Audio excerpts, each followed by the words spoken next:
आओ स्टार्ट करते हैं अपने करंट जीके के संबंध में। आज जो मैं आपसे बात करने जा रहा हूं वो अमेरिका के चुनाव से संबंधित है। अमेरिकी चुनाव इससे रिलेटेड है। आप जानते हो अमेरिका के नए राष्ट्रपति बनेंगे डोनाल्ड ट्रंप। लेकिन अकेले इतने से काम नहीं चलेगा। कल भी मैंने आपको इसकी एक छोटी सी रूपरेखा बताई थी। यहाँ मैं आपको ये बताने जा रहा हूँ, जब इस तरीके की घटना घटित होती है विश्व समुदाय में प्रमुख रूप से, ऐसे तो देखिए हर देश में चुनाव होते हैं, हर देश को इस रूप में नहीं किया जा सकता। भाई आप कह दो कि बोस्निया और हर्जेगोविना में चुनाव हुए, उसको इस रूप में नहीं ले सकते हम, समझे ना। हम किस रूप में ले सकते हैं, जो कि पूरी वर्ल्ड इकोनॉमी को प्रभावित करे, जैसे अमेरिका हो गया, जैसे ब्रिटेन हो गया, जैसे चीन हो गया, रशिया हो गया। यहाँ यदि कोई राजनीतिक उथल पुथल होती है वो हमारे एग्जाम की दृष्टि से इंपॉर्टेंट होती है। छोटे मोटे देश में जो राजनीतिक परिवर्तन होते हैं उनको इतना ज़्यादा हाईलाइट करने की आवश्यकता नहीं होती है। अब अमेरिका है, अमेरिका की जो मुद्रा डॉलर है, जिसको हम यूएस डॉलर बोलते हैं, उस पर वर्ल्ड इकोनॉमी आधारित है, वर्ल्ड इकोनॉमी आधारित है। तो हमें इसको थोड़ा सा एनालिटिकल दृष्टि से भी देखना पड़ेगा। हमें इसको समझना पड़ेगा कि कल को यदि आपके कोई इस टाइप के क्वेश्चन आ जाए कि इस संबंध में कौन से कथन गलत है, कौन से कथन सही है, प्रभाविक रूप से जो कोई क्वेश्चन आ जाए ताकि उसको हम सोल्व कर सकें। तो थोड़ा ध्यान से समझना मेरी बात को। इससे आप में ये भी क्षमता आने की उम्मीद है। उम्मीद इसलिए शब्द इस्तेमाल कर रहा हूँ क्योंकि हो सकता है कि आप ध्यान ना दो। ध्यान नहीं दोगे तो नहीं पता लगेगा कुछ भी, फिर दूसरों पे डिपेंड रहोगे हमेशा ही। नहीं तो खुद भी कर सकते हो, खुद भी समझ सकते हो। क्लियर। और एक चीज़ ये बताइए, आपको जो ये चीज़ें भेजी जा रही है इसको बना रहे हो या नहीं बना रहे हो। मैंने जुलाई से प्ले लिस्ट स्टार्ट की थी। जिस बच्चे को पढ़ना हो, अच्छे तरीके से काम करना हो, कोई कह दे कि मैं करंट जी के कहाँ से स्टार्ट करूँ, तो हमारा जो यूट्यूब चैनल है उसमें जुलाई वाले में पूरा महीने का जो करंट है बता दिया। अगस्त की भी बनी हुई है, ठीक है, सितंबर की भी बनी हुई है, अक्टूबर की बनी हुई है और नवंबर की स्टार्ट हो गई है। आप इस रूप में आगे लेके चल सकते हो। भाई कोई कह दे मैं कहाँ से चालू करूँ, तो यहाँ से चालू कर दीजिए और छोड़ दीजिए एक बार। मोती मोती है सारे, ठीक है ना। ज़्यादा पढ़ाने का आदी नहीं हूँ। आदी इसलिए नहीं हूँ क्योंकि आपके वो आता नहीं है, समझे ना बात को। मोती मोती पढ़िए, इसको कहते हैं स्मार्ट तैयारी। स्मार्ट तैयारी जो कामयाबी दर्ज करती है, समझे ना बात को। 500 पॉइंट पढ़ते हो और 5 आते हैं, 100 पढ़ते हो और 5 आते हैं, ठीक है ना, इसे कहते हैं स्मार्ट तैयारी। ये होता है फर्क। अब यदि इस कैटेगरी में हो तो आपके अपने दिमाग को बड़े लेवल पर रखना पड़ेगा। आपकी क्षमता इतनी होनी चाहिए कि ज़्यादा ज़्यादा चीज़ों को ले सको। अब यदि वो है तो ये रास्ता आपका ठीक है। और यदि आप चीज़ों को भूलते हो तो ये तरीका होता है।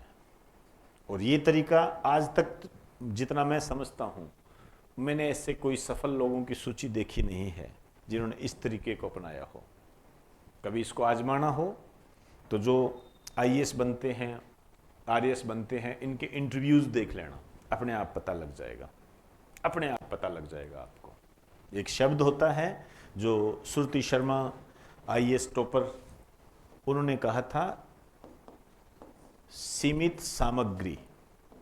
अब इसका अर्थ समझ गए तो कोई दिक्कत नहीं है, नहीं समझे तो एक बार विचार करना पड़ेगा कि मुझे क्या करना है।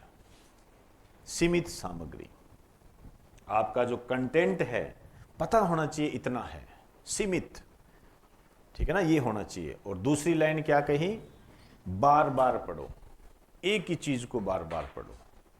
और आईएएस टॉप कर दिया। ये मैं तो इन चीजों को मान के चलता हूं जी, आगे आप जैसा उचित समझो।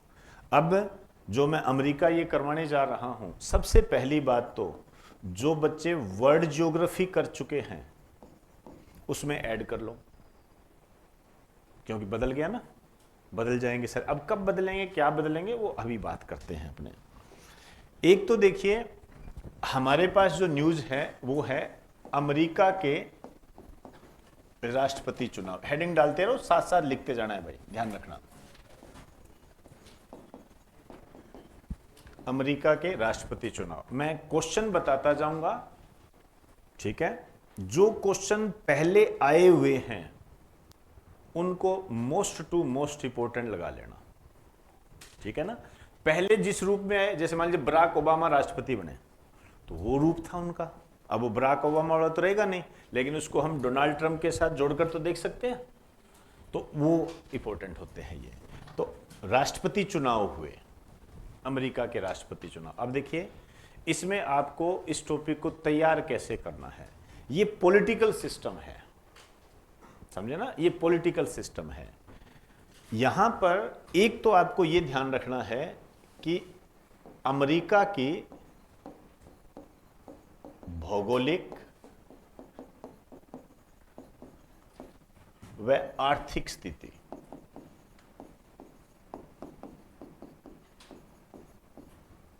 अमेरिका की भौगोलिक और आर्थिक स्थिति ये तैयार होनी चाहिए, ठीक है ना। अब ये मैं आपको करवाने नहीं जा रहा हूं, ये मैं इसलिए नहीं करवाने जा रहा हूं कि आपको वर्ल्ड ज्योग्राफी में ये पूरी डिटेल के साथ करवा दी गई है, जो नए बच्चे हैं उनकी बाद में आ जाएगी। और वैसे रूपरेखा में बताऊं तो आप ये कह सकते हो कि ये जो अमेरिका है, सबसे पहली बात तो आज़ाद कब हुआ, तो आप एक डेट पढ़ते होंगे 4 जुलाई 1776। टॉप का क्वेश्चन है ये, अमेरिका का राष्ट्रीय दिवस कब मनाया जाता है, ऐसे बनता है, तो ये 4 जुलाई हो गया, समझे बात को। फिर किससे आज़ाद हुआ था ये ब्रिटेन से आज़ाद हुआ था, ठीक है ना। जो बच्चे यदि लिखना चाहे तो ये जब मैं YouTube पे डालूंगा तो वहाँ से लिख के देख सकते हो जो करना चाहे। और वैसे ये आपको वर्ल्ड ज्योग्राफी में करवा चुका हूँ, जो बच्चे कर चुके हैं याद कीजिए, सब बताया ब्रिटेन से आज़ाद हुआ था, कब हुआ था आज़ाद ये। फिर देखिए राजधानी, राजधानी जो होती है इसकी वाशिंगटन DC है, डिस्ट्रिक्ट ऑफ कोलंबिया। याद कीजिए मैंने आपको बताया था कि वाशिंगटन 2 है, एक पूर्व में भी है एक पश्चिम में भी है। DC का मतलब था डिस्ट्रिक्ट ऑफ कोलंबिया, पोटोमेक नदी के किनारे हैं, वो सब बातें हम कर चुके हैं, समझ में आई बात सारी। है सबसे बड़ा शहर कौन सा है, न्यूयॉर्क है, जिसको एप्पल सिटी के नाम से जानते हैं, शहरों का शहर बोलते हैं, गगनचुंबी इमारतों का शहर बोलते हैं, वो हम कर चुके हैं। हडसन नदी के किनारे है, ये कर चुके हैं। इकोनॉमी की स्थिति में बात करें तो जैसे सोयाबीन हो गया, ठीक है। इसके अलावा इसके अंदर जो उत्पादन में जो प्रथम स्थान रखता है सूरजमुखी हो गया, ठीक। और जैसे आप ये लोग जो खाते हो ना, क्या खाते, मक्का, ठीक है ना, मक्का वगैरह खाते हो, इसमें ये पहला स्थान रखता है। और इकोनॉमिक स्थिति की यदि मैं बात करूं तो इसमें सबसे जो IT और इलेक्ट्रॉनिक्स उद्योग के लिए जो सबसे प्रसिद्ध है, आप नाम सुनते होंगे सिलिकॉन वैली, ठीक है ना, गूगल वगैरह सब यही है, सिलिकॉन वैली, गूगल वगैरह IT एंड इलेक्ट्रॉनिक्स उद्योग के लिए प्रसिद्ध है। गूगल, सुंदर पिच्चई यहीं बैठते हैं, सत्य नडेला वगैरह, माइक्रोसॉफ्ट वगैरह जो सब है, सब यहाँ है। प्रधानमंत्री नरेंद्र मोदी ने यहाँ की यात्रा की थी, रोने लग गए थे, यहाँ एक बार आया था, भावुक हो गए थे। ये वो वाली है सिलिकॉन वैली, बेंगलुरु को भारत की सिलिकॉन वैली बोलते हैं, ठीक। ये चीज़ें हैं, ये आपको बताई हुई है सारे। कुछ स्थान है जो शहर है इस साइड के अंदर पेट्रोलियम क्षेत्र है, तेल शोधन केंद्र है। और यहाँ नीचे की तरफ जाओगे तो एक स्थान मिलेगा आपको फ्लोरिडा, आपने ये नाम सुना भी होगा, फ्लोरिडा। देखो चीज़ें कैसे कनेक्ट होती है। फ्लोरिडा, यहाँ पर क्या है, नासा है, नासा। जैसे हमारा श्रीहरिकोटा में इसरो है, वैसे यहाँ नासा है फ्लोरिडा में। ये फ्लोरिडा अभी नाम क्यों चर्चा में रहा, एक तो राष्ट्रपति जो ट्रंप बने हैं, इन्होंने जो जश्न बनाया था इस स्थान पर, फ्लोरिडा में जश्न बनाया इन्होंने। इससे भी ज़्यादा इम्पोर्टेंट बात यह है कि यहाँ फ्लोरिडा में यहाँ एक अभी चक्रवात आया है, 2 चक्रवात आए हैं अमेरिका के अंदर, मैं लिखा चुका हूं। एक अभी आया था अक्टूबर के अंदर जिसने फ्लोरिडा को प्रभावित किया था, ये लिखाया हुआ है। अब मैं नहीं बताने जा रहा कि कौन से हैं, अक्टूबर वाली प्ले लिस्ट में लिखा हुआ है, आपके नोट्स में भी है। जो बच्चे तैयारी करते हैं उनकी बात कर रहा हूं, नहीं करते हैं उनके नोट्स में कुछ नहीं मिलेगा। वो साइक्लोन है पूरे। अब वो साइक्लोन पूछे जाते हैं, ये कोई दिक्कत नहीं है उसके अंदर से, ठीक है। तो ये कुछ चीज़ें मैंने आपको बताई है और ये आपको करवाई हुई है। करंट जीके में ये चक्रवात वगैरह सब कराए हुए हैं। नासा क्या होता है, नासा की फुल फॉर्म पूछी जाती है, ये सब कराई हुई है, ठीक। अब अमेरिका में जो चुनाव, ये पॉलिटिकल सिस्टम है, ये पॉलिटिकल सिस्टम है। तो यदि मैं पुराने क्वेश्चन पूछूं तो पुराने क्वेश्चन ऐसे बने, जैसे 2016 में जब डोनाल्ड ट्रंप पहली बार राष्ट्रपति बने थे, तब ग्राम सेवक के एग्जाम में, जिसको हम वर्तमान में वीडियो बोलते हैं, एक क्वेश्चन पूछा था कि डोनाल्ड ट्रंप की पार्टी का क्या नाम है। ये आया हुआ है, आज आप उसको ग्राम सेवक के एग्जाम में जाकर देख सकते हो। ये क्वेश्चन उस समय आया था। तो इससे हमें अब क्या पता लगता है, आपसे अब भी पूछा जा सकता है कि डोनाल्ड ट्रंप की पार्टी का क्या नाम है। रिपब्लिकन पार्टी है ये। पुराने पेपर देखते हैं तो जो बाइडेन पे क्वेश्चन आया हुआ है कि कौन से राष्ट्रपति है ये, 46वें, 47वें, 48वें, 50वें ऐसे आए हुए हैं। कमला हैरिस के बारे में पूछा गया है, कौन सी उपराष्ट्रपति है, तो 49वीं उपराष्ट्रपति थी। जो अब जो उपराष्ट्रपति बनेंगे वो 50वें हो जाएंगे, ठीक है ना। ऐसे बने हुए हैं कौन से, ठीक है। तो जब हम राष्ट्रपति चुनाव की बात करते हैं तो एक तो हमें ये पता होना चाहिए कि यहां की संसद को हम क्या कहते हैं, यहां की पार्लियामेंट का क्या नाम है। तो यहां की पार्लियामेंट का नाम है कांग्रेस, ध्यान रखेंगे। यह आपका स्टैटिक पोर्शन होता है, कांग्रेस।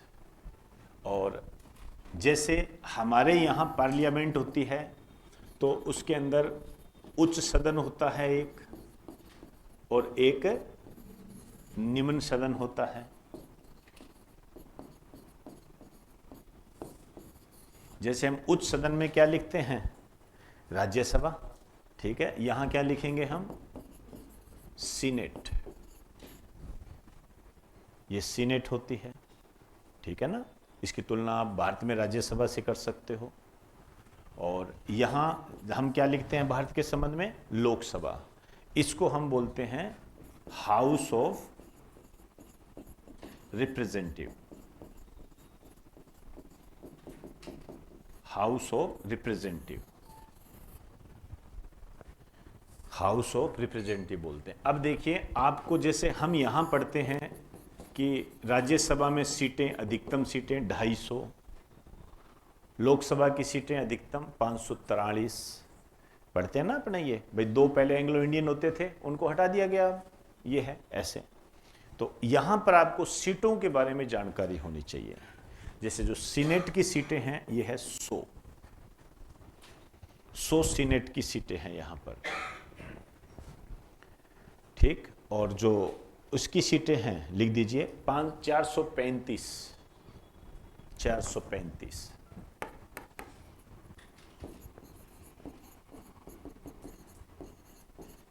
435। चलें। जैसे हमारे यहाँ बहुमत का जो आंकड़ा होता है 272, और यहाँ जो बहुमत का आंकड़ा है, थोड़ा सा अब 6 महीने तक आपको ये चीज़ें ध्यान रखनी है। यहाँ जो बहुमत का आंकड़ा है, ऐसे नहीं कि हर बार पूछा जाएगा, ये अभी कोई एग्जाम हुआ 6 महीने के अंदर अंदर तो बनने वाला क्वेश्चन है ये, वैसे नहीं बनेगा। तो यहां 270 है, 270। अब यहां की चुनाव प्रणाली भी अलग होती है, इलेक्टोरल चुने जाते हैं यहां पर, वो आगे राष्ट्रपति का महत्व बनाते हैं, ऐसे सिस्टम होता है ये। तो हमारे यहाँ अलग सिस्टम होता है। हमारे यहाँ क्या होता है, जनता के द्वारा चुने हुए प्रतिनिधि आगे चुनते हैं। राष्ट्रपति द्रौपदी मुर्मू जी के संबंध में आप देख सकते हो। हमारे यहाँ जो राष्ट्रपति की स्थिति है वो एक रबड़ की मोहर के समान है, इतना पावरफुल नहीं है। वैसे पावरफुल होता है, लेकिन जब हम व्यवहार में देखते हैं तो हमें प्रधानमंत्री ज़्यादा पावरफुल दिखता है, यहाँ ये पावरफुल होता है। ठीक है, आप ये कह सकते हो कि भारत के प्रधानमंत्री की तुलना शक्तियों की दृष्टि से, भारत के प्रधानमंत्री की तुलना आप इससे कर सकते हो। ठीक है ना। ये तो यहां जो व्यवस्था होती है, किस प्रकार की व्यवस्था होती है भाई, कैसा यहां लोकतंत्र तो है, लेकिन किस प्रकार का लोकतंत्र है ये। डेमोक्रेसी तो है यहां पर, लेकिन किस प्रकार की डेमोक्रेसी है ये, कौन सी व्यवस्था है। जैसे यदि हम भारत में बात करते हैं तो भारत में जो लोकतंत्र है वो प्रत्यक्ष लोकतंत्र है। ठीक है, और प्रत्यक्ष लोकतंत्र में कौन सा आता है, संसदात्मक पार्लियामेंट्री सिस्टम है भारत के अंदर। पार्लियामेंट्री सिस्टम मतलब पार्लियामेंट जो है ये टॉप पर रहेगी। अर्थात यदि भारत में किसी का बहुमत है संसद के अंदर तो ही वो प्रधानमंत्री है, यदि बहुमत नहीं है तो नहीं है। इसका मतलब भारत में प्रधानमंत्री को कभी भी हटाया जा सकता है, यदि उसका बहुमत नहीं है हटना पड़ेगा उसे। इसका मतलब ये निकले, क्यों, संसद प्रभावी है, पार्लियामेंट प्रभावी है। जबकि यहां जो लोकतंत्र की व्यवस्था है वो है प्रेसिडेंशियल, अध्यक्षात्मक। आपको थोड़ा सा ये ध्यान रखना पड़ेगा, अध्यक्षात्मक है, यहां संसदात्मक नहीं है। यहां अध्यक्ष प्रोमिनेंट होता है। तो कहने का मतलब ये है कि ये जो राष्ट्रपति बने हैं ये अपना कार्यकाल पूरा करके जाएंगे, इनमें कोई किंतु परंतु नहीं है। इन्हें बीच में नहीं हटाया जा सकता, चाहे बहुमत रहे ना रहे। ऐसी कई स्थितियां पहले भी आई हुई है, बराक ओबामा के टाइम भी आई थी, लेकिन नहीं हटे थे, पूरा कार्यकाल करके जाते हैं। यहाँ हमारे यहाँ जो प्रधानमंत्री है कोई जरूरी नहीं है कि पूरा कार्यकाल करके जाए, कोई जरूरी नहीं है। ठीक, तो ये ध्यान रखें आप। अब यहाँ जब हम बात करते हैं तो यहाँ पार्टियां होती है, पार्टियां। हालांकि ये चीजें मैंने करवाई हुई है, लेकिन मैं ये इसलिए बता रहा हूं क्योंकि ये टॉपिक इसी से रिलेटेड है। दो प्रकार की पार्टियां हैं यहाँ पर, ठीक है ना, दल कह सकते हो आप, हिंदी में लिखना चाहो, दो दल हैं। अपनी तरह 50-60 नहीं, 50-60 के कम बोल दिए मैंने, बहुत ज़्यादा है अपने यहाँ पर। ठीक है, राष्ट्रीय दल होते हैं, प्रांतीय दल होते हैं, ये है। तो दो है, इसका मतलब यहाँ पर कैसी व्यवस्था है, द्विदलीय व्यवस्था है, द्विदलीय। और भारत में कैसी व्यवस्था है, बहुदलीय। ठीक है ना। तो ऐसे जब आपको ये से कंपैरिजन करवाता है भारत और अमेरिका, तो आपको जानकारी होनी चाहिए इस संबंध में। तो द्विदलीय है ये कौन कौन सी है, दो प्रकार की पार्टियां हैं। एक होती है रिपब्लिकन पार्टी,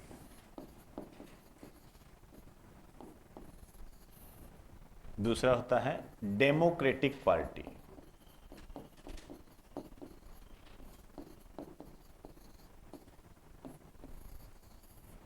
डेमोक्रेटिक पार्टी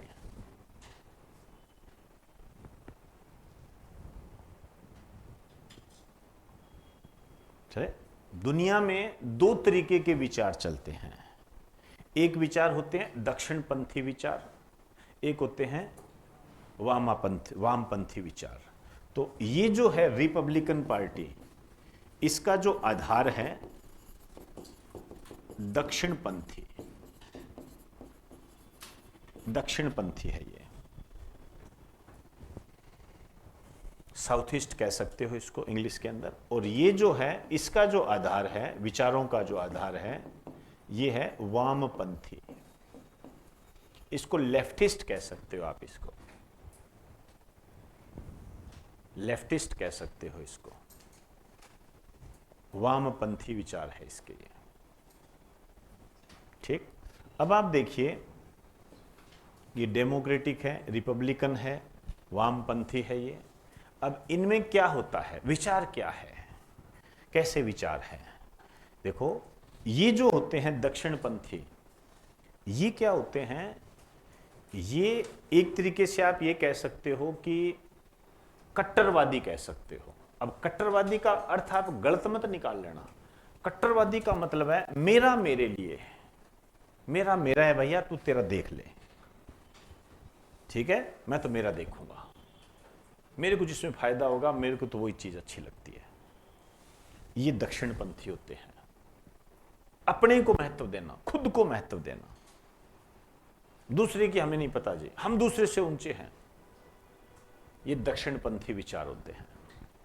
ठीक है, जैसे एग्जांपल दूं, डोनाल्ड ट्रंप ने चुनाव में एक नारा दिया था, अमेरिका अमेरिकियों के लिए।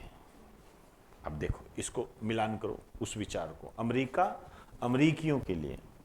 ये दक्षिणपंथी विचार है। समझे बात को? उसने क्या कहा कि मैं अमेरिका के लिए काम करूंगा, अमेरिका के लोगों के लिए काम करूंगा, मैं ऐसे नियम बनाऊंगा कि कोई बाहरी व्यक्ति अमेरिका में इतनी आसानी से नहीं आ पाएगा, क्योंकि बाहरी व्यक्ति आते हैं और वो यहां के रोजगार को प्रभावित करते हैं। समझे ना? तो वो कहता मैं आने नहीं दूंगा। समझे बात को?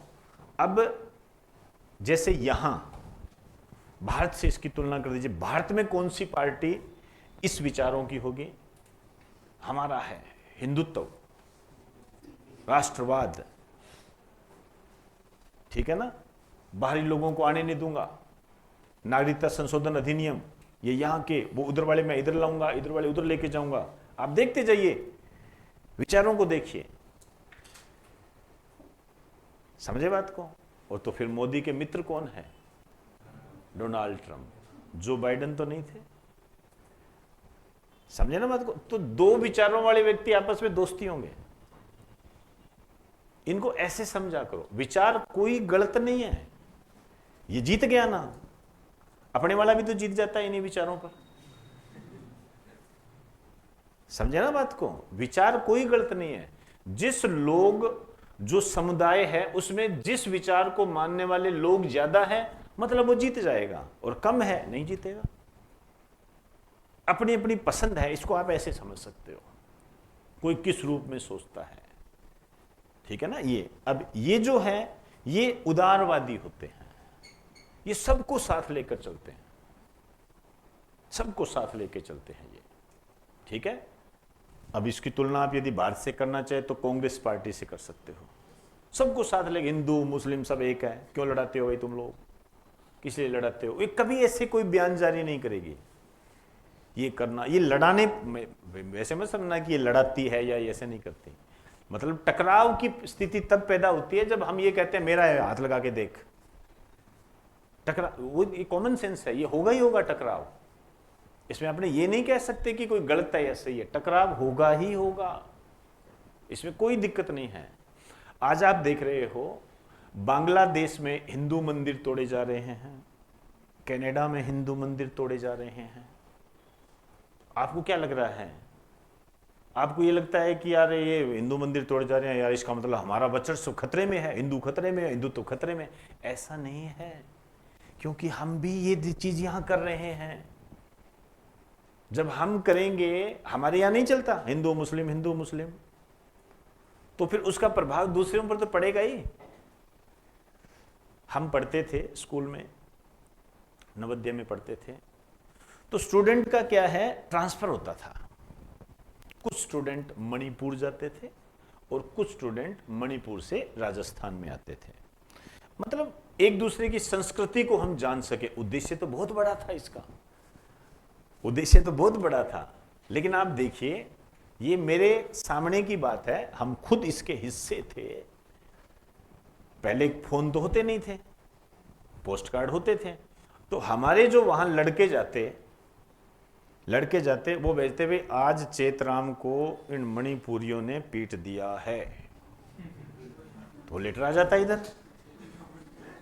क्या, अच्छा चेतराम को पीट दिया गया है, चलो उस होंगचोंग को ला भाई। अब उस होंगचोंग को भी पीटा जाता। ये हकीकत है, ये मेरे साथ किया हुआ है, ये चीजें की हुई है हमारी। होंगचोंग आजा, बेचारा वो आराम से बैठा है, उसकी कोई गलती नहीं है, लेकिन ठोक दिया उसको। क्यों? वहां चेतराम को ठोका गया है, यहां होंगचोंग को ठोका गया है। ऐसे होता है ये चीजें ऐसे होती है बेटा, इसको इस वे से मत लेना कभी कोई चीजें। हाँ ठीक है, कुछ कट्टरपंथी होते भी हैं, जैसे IAS हो गया, आतंकवादी संगठन है, ये बहुत गलत चीज है। हिजबुल्लाह है, ये बहुत गलत चीज है। ये इनके अपने अलग क्राइटेरिया होते हैं। मतलब जो हम यहां स्थिति क्रिएट करेंगे वो स्थिति हमें कहीं ना कहीं देखनी पड़ेगी।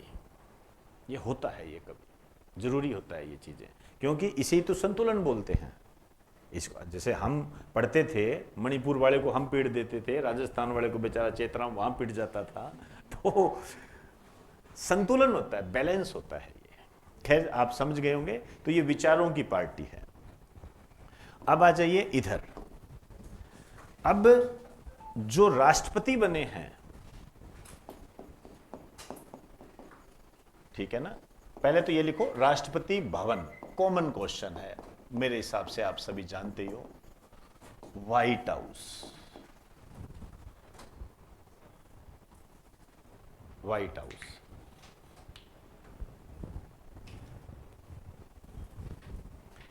चले तो हमारे जो यहां राष्ट्रपति बने हैं 47वें राष्ट्रपति,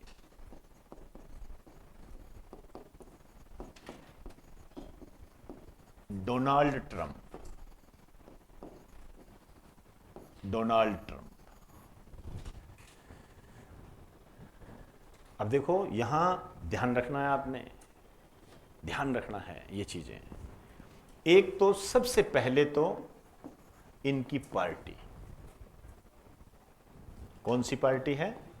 रिपब्लिकन पार्टी है। गांठ बांध लेना ये बात, आपको है ना, ये एग्जाम में कहीं ना कहीं जरूर मिलेगा। एक तो ये वाला क्वेश्चन, एक ये वाला, कहीं ना कहीं किसी न किसी एग्जाम में। आज मेरा ये लेक्चर है, आप YouTube पे भी डल जाएगा, आप देख लेना इसको। 40 इसको मत भूल जाना। और लोग, ऐसा नहीं है कि आप लोग करोगे सबके याद होगा, कोई जरूरी नहीं है। जरूरी नहीं है, लोगों को नहीं पता होता डेमोक्रेटिक करके आ जाते हैं। आइए अब यहां क्या खास बात है, देखो दूसरी बार बने हैं, कोई दिक्कत नहीं है, लिख दीजिए दूसरा कार्यकाल। देखो अब आपको ये ध्यान रखना पड़ेगा, ये जो इनका दूसरा कार्यकाल है ये कब से स्टार्ट होगा? आज से चालू नहीं हुआ है, ये जो चालू होगा शपथ लेने से। यहां से भारत में भी राष्ट्रपति, क्वेश्चन आया हुआ है, भारत में राष्ट्रपति का कार्यकाल कब प्रारंभ होता है? राष्ट्रपति के शपथ लेने से, वहां से चालू। चुनाव पहले हो जाते हैं। ये शपथ कब लेगा, ये डेट भी आपको याद रखनी है। ये डेट है 20 जनवरी 2025। 20 जनवरी 2025 ये शपथ लेंगे यहां पर, ठीक है। अब 2 बार राष्ट्रपति बनने वाले ये 13वें राष्ट्रपति है अमेरिका के। लिख दीजिए, लिखिए 13वें राष्ट्रपति जो 2 बार बने। 13वें राष्ट्रपति जो 2 बार बने।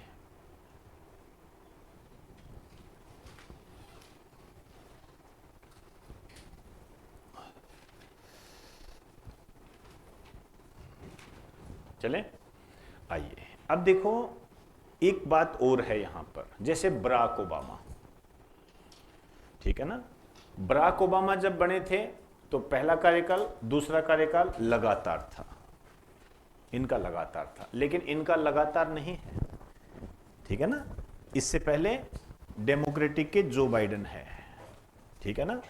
तो 13वें राष्ट्रपति जो 2 बार बने, ठीक है ना। एक चीज मैं थोड़ा भूल गया यहां पर, यहां आपको एक बात ध्यान रखनी है,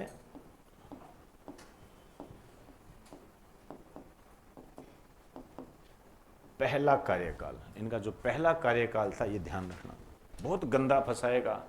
और विशेष रूप से राजस्थान के एग्जाम में वो दे देगा 2015 से 2019, 2016 से 2020, ऐसे करता है राजस्थान, ठीक है। तो इसका जो था 2016 से 2020, डेट बताने की जरूरत है क्या?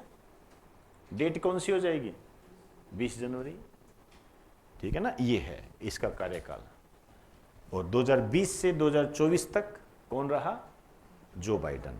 अब यदि मैं आपसे एक पूछूं कि ये जो राष्ट्रपति है, इनका, अमेरिका के राष्ट्रपति का कार्यकाल कितना होता है? 4 वर्ष। ये भी आपके एग्जाम में आया हुआ है, 4 वर्ष इसका कार्यकाल होता है। तो 13वें राष्ट्रपति जो 2 बार बने हैं। अब देखिए, लगातार बनने वाले यदि देखें तो 13वें, वैसे देखोगे तो 2 बार बनने वाले 13वें हो गए। लेकिन मैं एक शब्द इस्तेमाल कर रहा हूं, 2 मिनट रुक जाना, गैर लगातार। 2 मिनट रुक जाइए। गैर लगातार का मतलब क्या होता है? मतलब बीच में कोई गैप आ गया, लगातार नहीं बने। आपके अखबारों में ये शब्द दे रखा है, इसलिए मैंने ये शब्द लिया है, ठीक है ना। तो गैर लगातार मतलब जैसे बराक ओबामा तो लगातार बने, जॉर्ज बुश भी लगातार बने, ठीक है, ये लगातार नहीं बने। तो गैर लगातार राष्ट्रपति बनने वाले ये दूसरे हैं। 132 सालों के इतिहास के अंदर ये दूसरे हैं। तो ये लिख दीजिए, 132 वर्षों के इतिहास में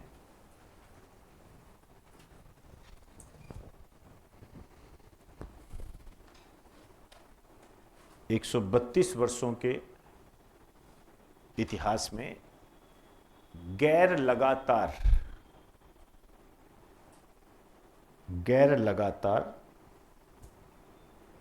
राष्ट्रपति बनने वाले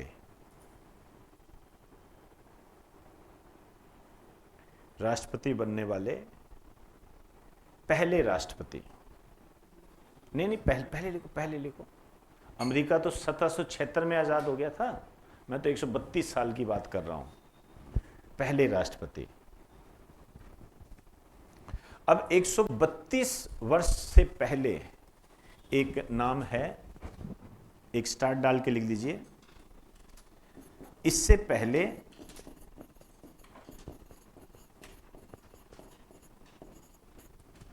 ग्रोवर क्लीवेलैंड, 2 मिनट।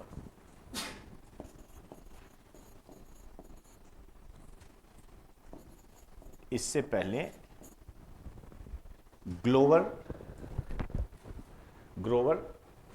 क्लीवेलैंड बने थे।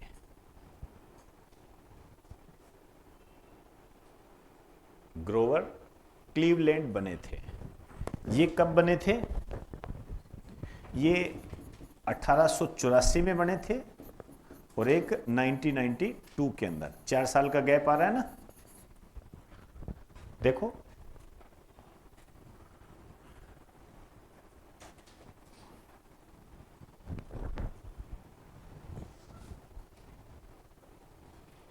चलें, इधर डोनाल्ड ट्रंप 2016, 2024, ठीक।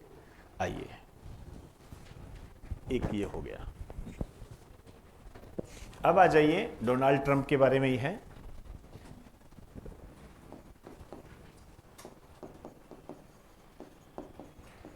राष्ट्रपति पद की शपथ लेने वाले,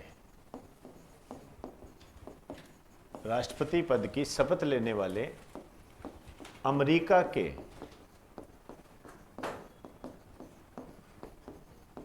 सबसे बुजुर्ग राष्ट्रपति,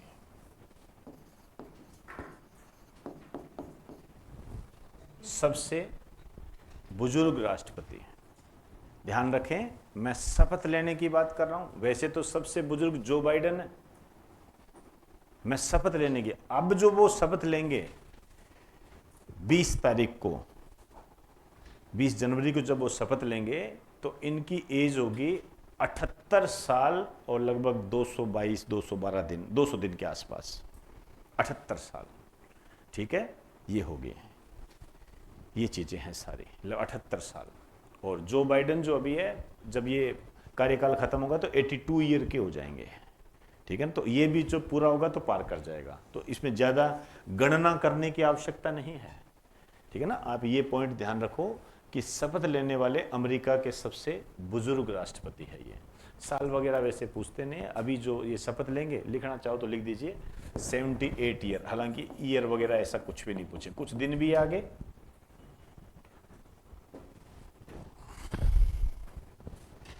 ठीक है, 221 दिन है, लिखना चाहो तो लिख दीजिए 221 दिन,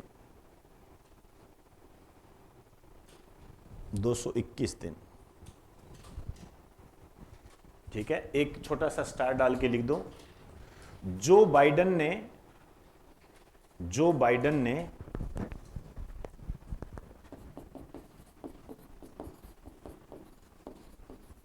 जब शपथ ली थी, जो बाइडेन ने जब शपथ ली थी, तब उनकी उम्र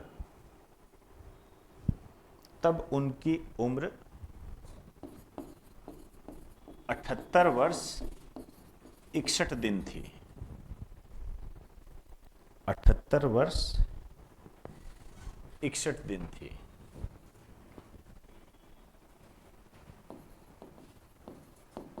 ठीक है, हालांकि ऐसे कोई क्वेश्चन नहीं बढ़ेंगे कितनी उम्र थी।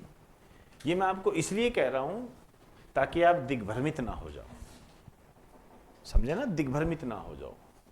आप कह दो कि सर जो बाइडेन की तो 82 है, बिल्कुल 82 है, लेकिन इसकी 82 साल उम्र कब है? जब वो कार्यकाल खत्म हो जाएगा तब है उसकी। शपथ ली थी तब तो उसकी 61 दिन थी, इसकी 221 दिन है, तो ज्यादा बूढ़ा कौन हो गया? डोनाल्ड ट्रंप हो गया ना, ऐसे होता है। ठीक है ना, तो जैसे जैसे ये बढ़ेगा तो बुजुर्ग तो यही रह गया। तो एक तरीके से जो बाइडेन का रिकॉर्ड तोड़ा है इसने, ऐसे बन जाते हैं क्वेश्चन ये। ठीक, चलिए अब देखिए एक चीज है इसके अंदर कि अमेरिका में एक व्यक्ति कितनी बार राष्ट्रपति बन सकता है? 2 बार बन सकता है, तीसरी बार नहीं बन सकता। एक राष्ट्रपति रहे हैं फ्रैंकलिन रूजवेल्ट, जो 3 बार बने हुए हैं, एकमात्र वही है। बस आपको थोड़ा ये ध्यान रखना है, एक स्टार डाल के लिख दीजिए, लिखिए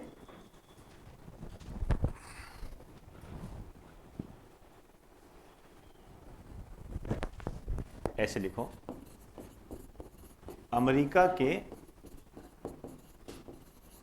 संविधान में संशोधन 1951। ठीक है, ये जो संविधान में संशोधन था, ये 22वां संविधान संशोधन था, 1951 में किया गया था ये।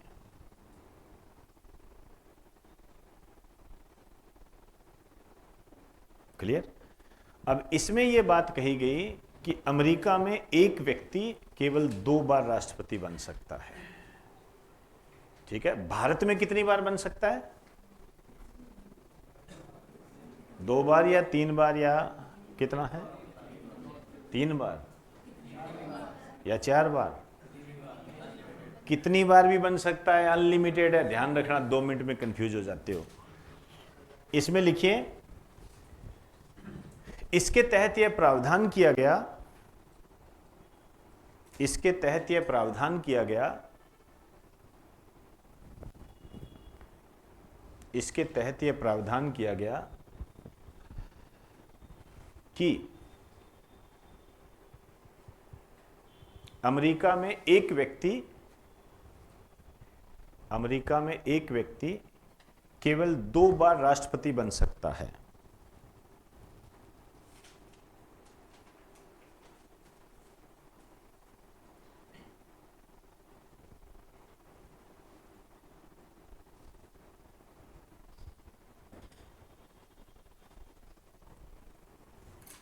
क्लियर?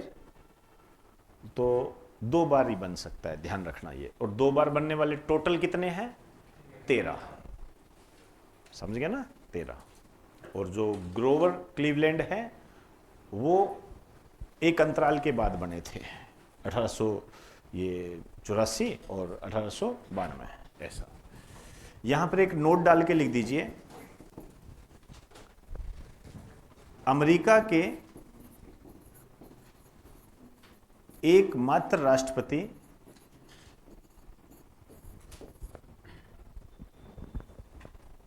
अमेरिका के एकमात्र राष्ट्रपति जो 3 बार बने, एकमात्र राष्ट्रपति जो 3 बार बने, 3 बार बने, ये है फ्रैंकलिन रूजवेल्ट। Franklin Roosevelt.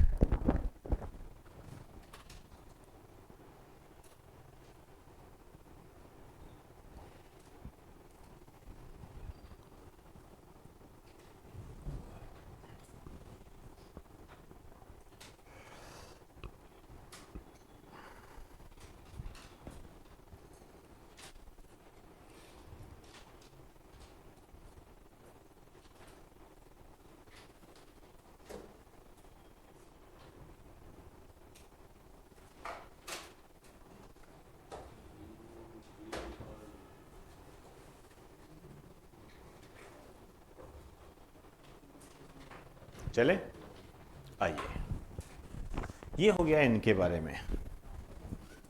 अब लिखिए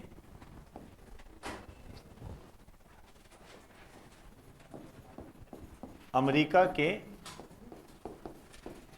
50वें उपराष्ट्रपति, जो उपराष्ट्रपति बने हैं, 50वें उपराष्ट्रपति है, इनका नाम है जेडी वेंस।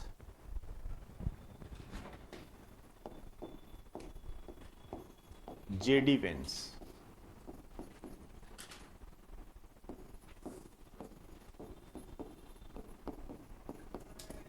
कमला हैरिस का स्थान लिया।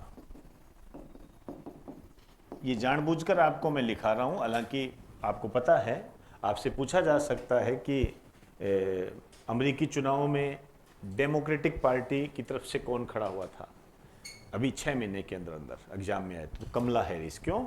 भारतीय मूल की है, इस कारण से ये पूछा, वैसे नहीं पूछा जाता। और यदि ये बन जाती तो ये अमेरिका की पहली महिला राष्ट्रपति होती, अर्थात अमेरिका में अब तक कोई भी महिला राष्ट्रपति नहीं बनी है। ध्यान रखना, समझ गया ना बात को? कमला हैरिस का स्थान लिया, ये ध्यान रखना इस चीज का। तो ये 49वीं थी। इसमें आप लिख सकते हो अमेरिका की पहली महिला उपराष्ट्रपति। ठीक है ना? उपराष्ट्रपति तो बन चुकी है, लेकिन राष्ट्रपति नहीं बनी। यदि ये जीत जाती तो अमेरिका में एक इतिहास लिखा जाता। बताइए, महिलाओं के सम्मान में पॉलिटिकल दृष्टि से हम ज्यादा हैं या ये ज्यादा है? हम ज्यादा हैं, क्योंकि हमने इंदिरा गांधी, भारत की पहली महिला प्रधानमंत्री, आप देखिए 1966, उसी काल में हमने दे दिया था विश्व को। ये है।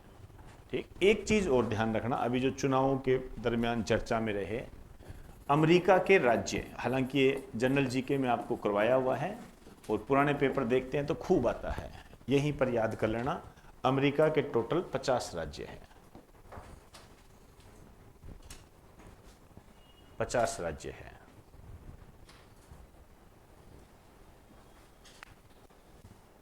चले, आइए अब एक डायग्राम बना रहा हूं। ठीक है, इधर रशिया है, इधर इंडिया है, इधर चीन है,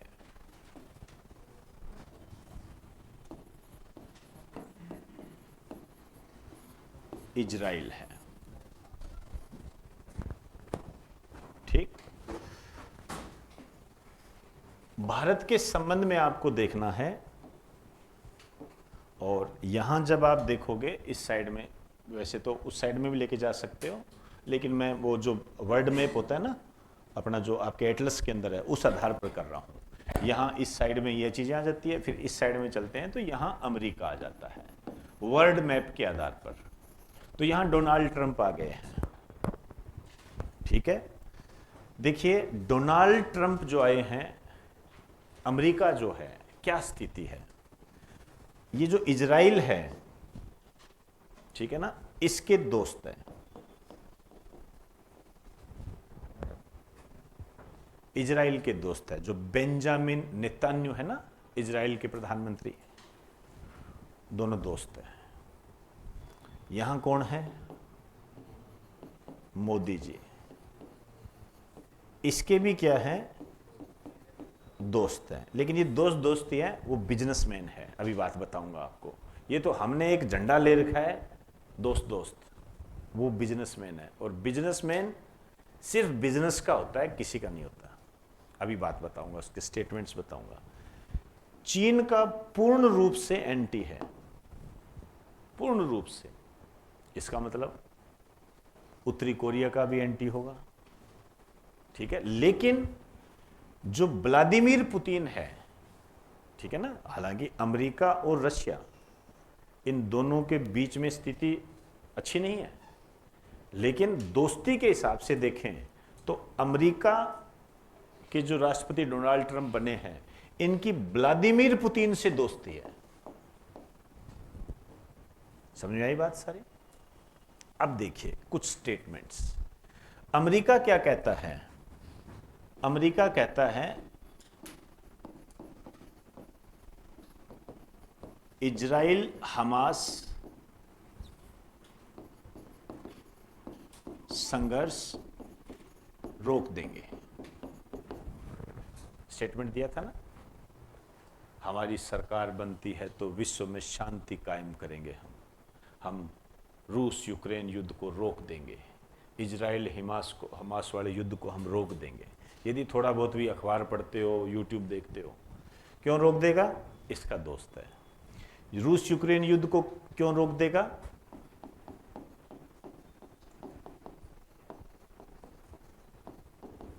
क्यों रोक देगा? यहां,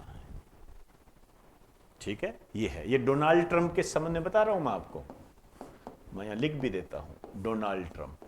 उससे आपको इसकी नीतियों का पता लगेगा, ठीक है। इसने कहा है, ये तो विश्व हो गया, चाइना का विरोधी है, तो चाइना की कंपनियों को ये क्या करेगा? बैन कर देगा, वहां पर या नहीं आ सकते, या नियम कठोर बना देगा, ठीक है। तो चाइना काउंटर हो गया।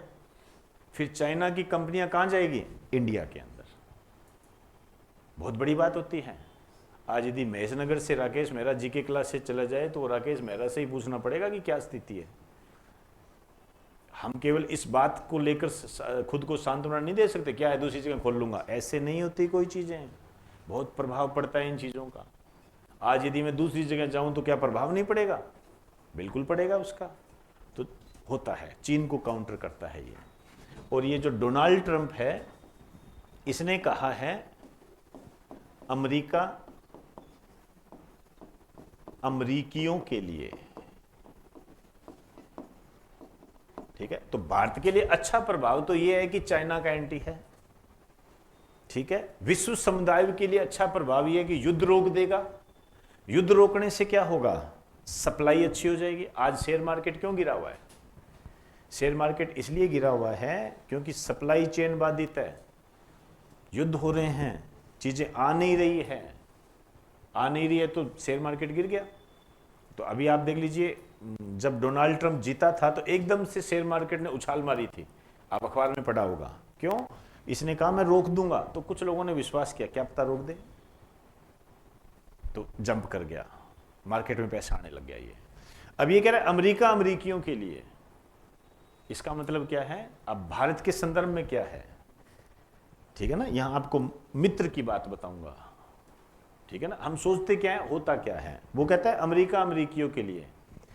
अमेरिका में भारतीय जाते हैं और खूब जाते हैं। बाकायदा प्रधानमंत्री नरेंद्र मोदी जब भी अमेरिका की यात्रा करते हैं, वहां पर भारतवंशियों को संबोधित करते हैं। इसका मतलब बहुत ज्यादा लोग हैं वहां पर। वो क्या कह रहे हैं? नियम कठोर कर दूंगा। इसका मतलब भारतीय जा नहीं पाएंगे, तो एंटी हो गया ना, ठीक है ना। दूसरा इसने क्या कहा? भारत के साथ अमेरिका का व्यापार